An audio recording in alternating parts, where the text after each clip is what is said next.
In human normal B and T cells develop the CDC4 and CDC8 first, and then they differentiate to CDC4-CDC and CDC4-CDC. If there is a defect in development, which quadrant in the flow cytometer graph will show more density? A1, B2, C3, D4. The correct answer is 2.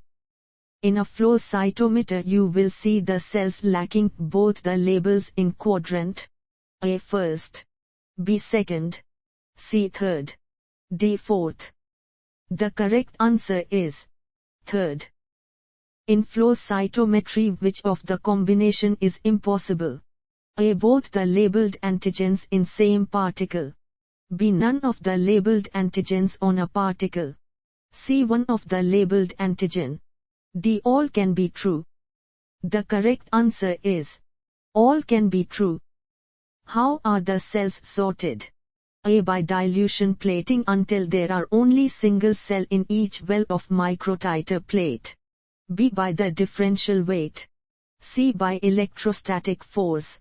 D. By magnetic force.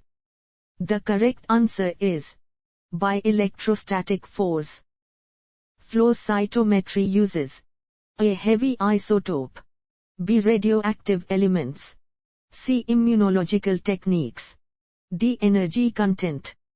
The correct answer is immunological techniques. Which of the following drugs affect caspases? A. Ablimazine. B. Pican 083. C. Tenovin. D. Apoptin. The correct answer is apoptin. Which fluorescent dye can be used for red fluorescence? A. Rhodamine. B. Fluorescein. C. Carmine. D. Dape.